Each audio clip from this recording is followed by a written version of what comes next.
Hello, good evening, and welcome to Real Estate with Bimpe. My name is Adebimpe Anriola, and I'm the property consultant who talks to you right here every Tuesday and every Saturday at 7 p.m. Today, we're going to be talking about something very interesting. We're going to be discussing elements and features that real estate has in common with marriage. Isn't it interesting that there are things that real estate has in common with marriage?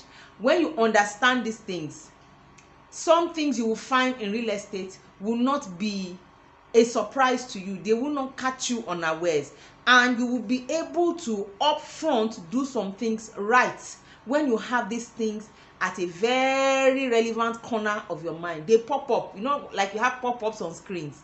They will pop up and they will just tip you off in the right direction or in the wrong. So let's go straight into it. Very rarely would you find a marriage where two people meet themselves, where it wasn't that they went for somebody's function or they went for somebody's birthday or they met in church. A lot of times in marriages, people are connected to each other through a third party. Oh, she was my husband, she was my friend's cousin. Oh, he was my classmate's colleague. Things like that. They connect you somehow. Hello? Hardly will you walk into a property to buy it without a real estate agent, without a realtor of some sort. There's always a connector between you and the property, just like there's usually a connector between you and that spouse you married. But here's the important thing that you need to take out of this very feature. Just like that person who connects you in marriage is not in your marriage. Once you marry, it's the two of you. That person can only say, yeah, I will pray for you. After that, it has ended. After that, no more. In the same vein, you see that person that connects you to the property, no matter the pressure the person puts. Oh, the property, 6 people have come to check it. Oh, the property, in fact, as of yesterday afternoon, it was still 65 million. The owner brought it down to 60 million yesterday. Better pay before he changes his mind. All of that. No matter the pressure the person mounts, once you pay, it's you and your ears. It's you and your ears. The person will not be there. In fact, you will suddenly find out that the person that was all over you, the person that was all around you all along, you can't find the person anymore. That's the first point. The second point is this. When you are going to marry somebody, at least you will do some investigation. You will not meet the person, and because somebody connected you and the person spoke about this person you wanted to marry so well, you didn't see any need to do some sort of background check of your own, no matter how elementary. Right? You still ask where he's from, you still ask who are his friends, you still ask where has he worked, you still ask which school did he go, so that you can see if you can find somebody somewhere along the line that will know this person and be able to answer some relevant questions for you concerning the person. In the same vein, if you are going to buy real estate, you need to investigate. You need to investigate. In fact, investigation has gotten to some very, very high levels now. We don't just conduct searches, we do due diligence, because we keep digging until we get to the root of certain things, and we don't even know what we are going to need to dig for until we start. Sometimes what we need to dig for is the family that owns the land. Sometimes what we need to dig for is the title behind the land. Sometimes what we need to dig for is the government's interest on the land. Sometimes what we need to dig for is the interest of the surveyor that surveys the land. It's when we start that we know what we're investigating, but at least we will investigate. Take that as point number 2. In marriage, when you want to marry, you investigate your proposed partner. In the same vein, in real estate, you also investigate your proposed partner. Feature number 3 is that there is no marriage without its own challenges. If your spouse is good, your in-laws, there will be something. If your in-laws are good and your spouse is good, your job will want to get in the way of your marriage. If it's not your job, it could be your spouse's job. If it's not your jobs, if it's not your family, it could be the idea of wanting to have children. If it is not that, it could be somebody's health. Anything. If it's not that, it could be the ex of one of you trying to blackmail either of you. Hey, this marriage. That's how marriage is. That's how property too is. You see, that every property has a unique story. So you cannot say because this property and this property, they are on the same street, the story I found behind this one was ABCD. Therefore, the story of number 8 is also going to be ABCD. Please, don't even go there. Don't try it. Their histories might be north and south. Don't try it. If you investigated property A thoroughly, investigate property B too thoroughly. Just like you dated somebody and you broke up, or you married the person and then you divorced. You don't want to marry the second person and decide that you know how investigations are done, so you can do it on the surface now. Please, does it work like that? Help me to ask yourself, does it work like that? If it doesn't work like that in marriage, please, it doesn't work like that in real estate. For every property you want to get involved with, please conduct due diligence. Even if it is the same development company, selling to you different locations, please investigate. The locations imply that 1,000,001 things could be different. One location could be Gazette, another one could be C of O. A location could be one ballet, another location could be another ballet. One location could be one type of soil, another location could be another type of soil. Too many things could be different. Endeavor to always investigate. If you will investigate in marriage, please always investigate in real estate. Point number 4 is this. In marriages, whatever you see in a marriage, a lot of times there will have been signs. No matter how elementary, no matter how mundane, no matter how minimal, there would have been signs of those things before you got married. I hear a lot of people talk about the things they faced in their marriage and they were like, oh, and I saw the sign. I saw it, but I didn't want to believe that's what it was. I saw it, but she told me it wasn't like that. I saw it, but he explained it away. And then the sign now blows up in marriage. Real estate, a lot of times there are signs. You go to property, you visited the place the first time, some people walked by. You visited the same place second time, some people walked by, they look like the same set of people. You visited the place third time, they walked by, they didn't call you, you didn't call them. If they don't call you, you call them and ask question, because that sign is enough. We are going to go on a journey. There are always signs. You request for documents. The person that says he's the one in charge of the family is telling you that there's C of O. The secretary is telling you that there's no C of O, there's receipt. Please start your investigation. The head of the family and the secretary should not have different stories. That, you see, it's very elementary, but it's too fundamental. Please begin to find well. Begin to do your findings properly. It may be something you can ignore, but then again, what if it's not something you can ignore? What if it's not something we can look away from, and you will have looked away from it, right? No, please don't look away from it. Don't look away from it. It's something that has caught your attention. It could be documents. You see the document, you see that there's something about the signature, or you see the document that they say is their own proof of title, and then there's a name on the document. The day you meet the person that supposedly signed that document, the way the person talks is as though he's not conversant with that name that he's supposed to be on that document. Things happen. Things happen. Don't take it for granted. Don't ignore it. Don't overlook it. It's something worth giving your attention to. Give it the relevant attention. That is point number 4. Are we together? Point number 5.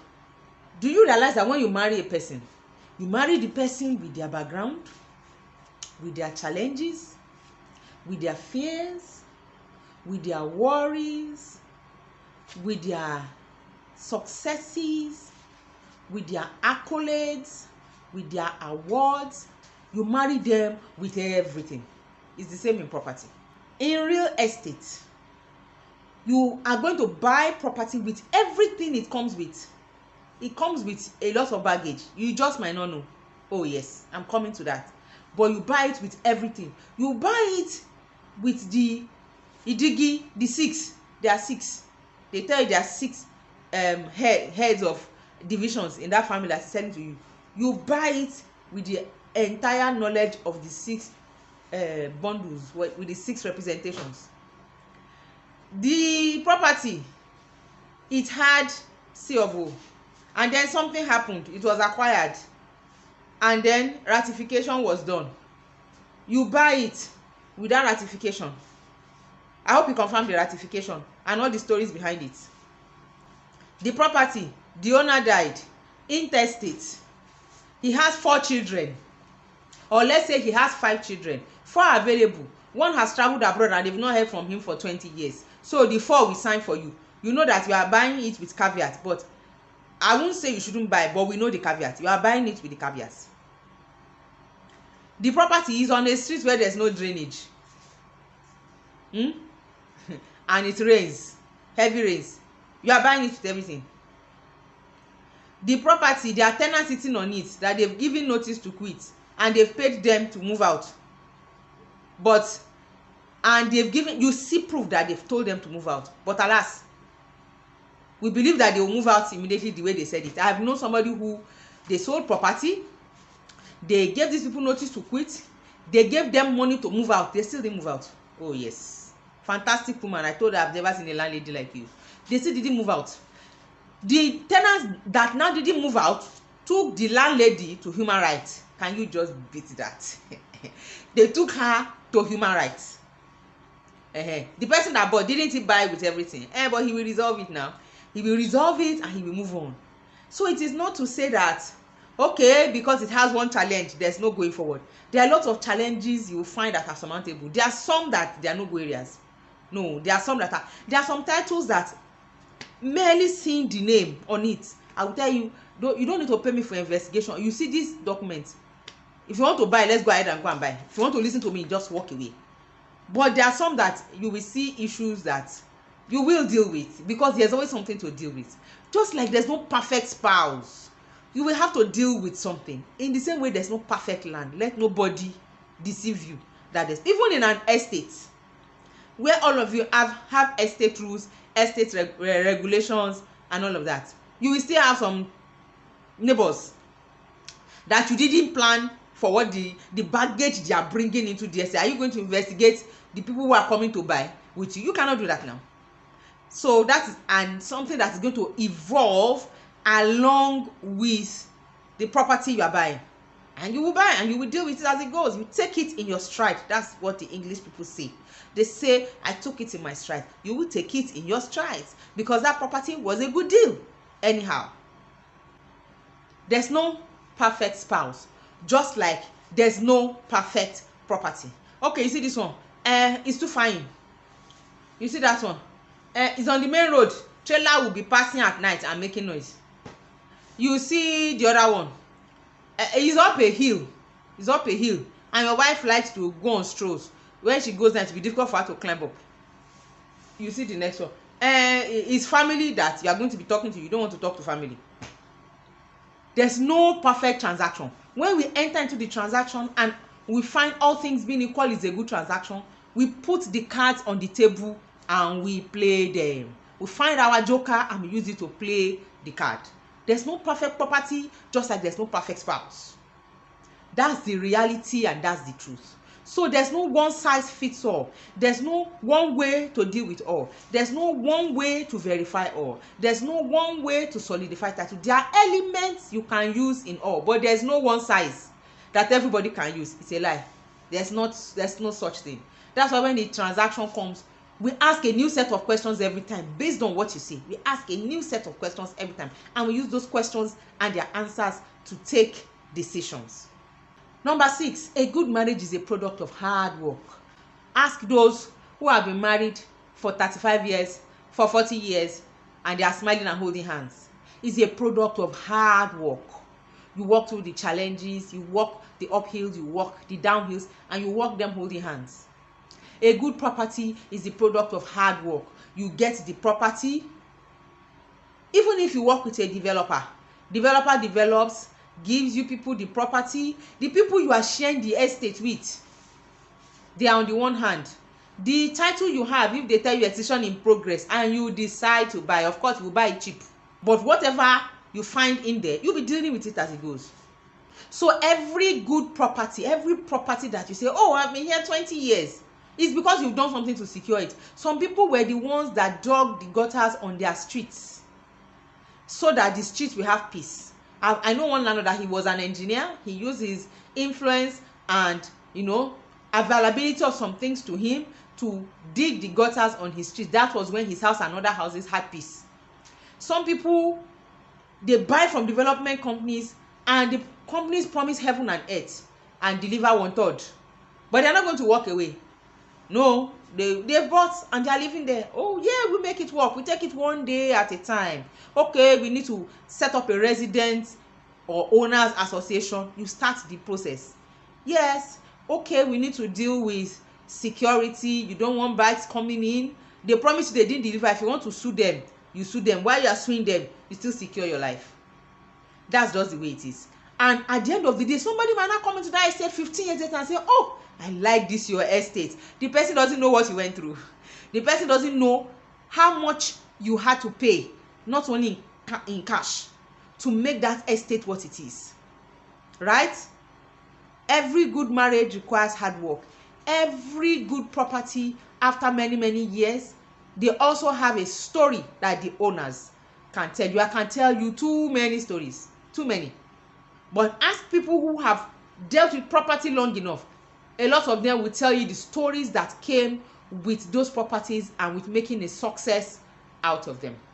Number 8, if you are married, you will agree with me that no matter the investigation you do on your spouse, no matter the amount of time you spend courting, there are some things about that person you will never see until you say I do. Somebody said that love is blind. I do will open your eyes. You will ask yourself that, but what was I looking at? How come I didn't see this? You didn't see it. That's just the way the cookie crumbles. You didn't see it and you didn't see it. It's the same way with property. Especially when you are buying a developed property. There are some things you will never see until you pay. You know the implication of that? All those things that you see before you pay, you had better deal with them. Because if you leave some of them unattended to, if you leave some of them without an approach to dealing with them, do you imagine how you are going to cope with those ones? And the ones that are going to come in after you pay, after you take possession. You can't now. It's only going to be as you go on, as you progress. Some things will not show up now. They will only show up in 3 years' time when there's a new local government chairman in the area. It's only going to show up in another 4 years' time when the state governor makes new regulations concerning development properties. Anything can happen. Didn't we wake up one day to hear that they're going to charge us flat rates on Facebook ads? Didn't we wake up one day to hear that they're going to charge us flat rates on all our accounts? What makes you think they can't wake up one day? Don't let me give anybody funny ideas. I don't want to raise any funny ideas. I just need you to know, right, that there are some things that will happen that they would have been there before, but you won't see them after you get in. They don't have to be life-threatening. They don't have to be fully threatening to your investment, but you have to deal with them. And there are some things that will show up after you pay. Just like you get married and you can't have children and it wasn't there before. You get married and somebody falls ill and it wasn't there before. Or you get married and somebody's parent, maybe your spouse is an only child, and their parent becomes critically ill. They have to come and live with you. It wasn't there before, but it's something you have to deal with now. You're not going to walk away from the marriage because of it. Would you? No, you wouldn't as a responsible spouse. It's not pleasant, but you have to find a way to make it work. And at the end of the day, you can still have, like I said before, a fantastic marriage 35 years down the line. But you have a story. It will come with a story. The same for property. It will also come with a story. But that is not to say that you can't make a success out of it. No. Number 9, I like this number 9. Marriage can be sweet. As I say this, that marriage can be sweet. I remember certain couples that I knew. You see them and you want to marry. I'm telling you. You just wonder that after all your 40 years, after your 35 years, you are still like this. You see them and you want to marry. It can be sweet. Property, real estate, oh, it can be sweet. Oh, when you see those people that tell you those sweet stories, you too, you want to buy. Just like when a 16-year-old see all these old lovebirds that are dancing, that are losing hair for each other, helping each other to grind pepper, they will want to marry. But they don't know the story that came before that sweetness. But marriage can be sweet, just like real estate. You do some transactions, whether you are a consultant, whether you are buying for them, whether it's your own, they are just sweet transactions. It's common when you deal with real estate well, whether you are buying for yourself or you are selling or you are dealing on behalf of people.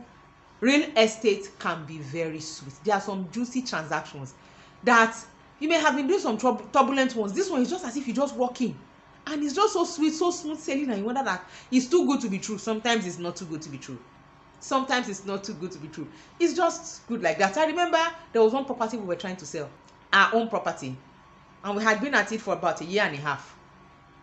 The price we wanted to sell was more than double what we bought, and nobody was coming for. They were all negotiating it at very funny prices. The person that bought it right in the heart of COVID paid the price we asked for. In 2 days of hearing about the property, paid it. We never even met him. Till tomorrow, we never met him. But we executed documents, everything went their way, the money arrived, and all. We never met the property. We don't even know what's happening there. Some transactions, that was a selling. Sometimes you are buying. The owner is just fantastic. The owner sells to you, tells you everything. The owner stands by you for the next 5 years. You are still seeing the owner is asking questions. The money comes and says, no, you can't do that. Okay, do this for them. Okay. Some transactions are just juicy and fantastic because the people behind them are just very great people. That's the truth about real estate. You will find some transactions that are juicy, just like marriage too can be very sweet. That was number 9.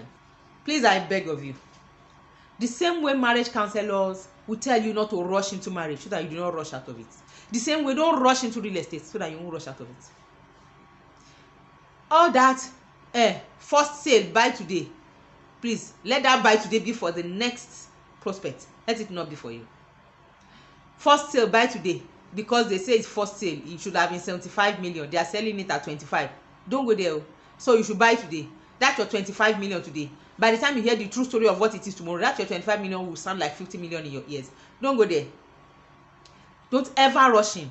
A client came and said, oh, they want to buy. They've seen the property. After it's a development company, this and that and that. And I should tell them with the implications today, so I start tomorrow. I give them an answer in 3 days, and I told them straight what I find out on my initial questioning from you will determine if you will get a report in 3 days. If your report can be out in 3 days, it cannot be out in 3 days. I cannot guarantee what is going to become a story years down the line, and then I begin to do bone face because I'm a lawyer. No, I don't do that. When somebody says come and buy, ask them to give you time to investigate. Anybody that is offended by the fact that you want to investigate their property, please, that's a sign. I've talked about signs. Anybody that is offended by the fact that you want to investigate their property, it's not property worth your time. It's not property worth your money. There are too many properties on sale that they have not found buyers. Correct property that are on sale, they have not found buyers. Then for somebody to say, because you want to investigate their property, don't you trust me? I don't trust you. It's not a sin not to trust you. You too, you can, it's okay not to trust me. You don't know me. Just like I don't know you from a can of paint. I don't know you. I don't know your house. I don't know your property. Even the one I know, I still investigate. How much more you that I met yesterday? You don't trust me? No, sir. I'm sorry. I don't. It's as simple as that. If you can ask me that straightforward, I can answer that straightforward. Please don't let anybody rush you into property so you don't rush out. In the same way, you are advised that no matter your age, you don't rush into marriage. That is not to say you should spend 2 years in the courtship because you want to get married. But don't rush in and say, hey, I'm getting old. I must marry today. You will get it wrong. Do you understand what I'm saying? There's a balance. There's a balance to this thing. Apply that balance and you will get the right results. Okay? That was number 10. If you start a property transaction well, you dot all your I's, you cross all your T's, it will likely help you years down the line, even if there are issues. For example, if you have to meet the family and the family gives you a figure and you agree to pay the figure, you ask them to give you maybe a month, you come back and pay the figure.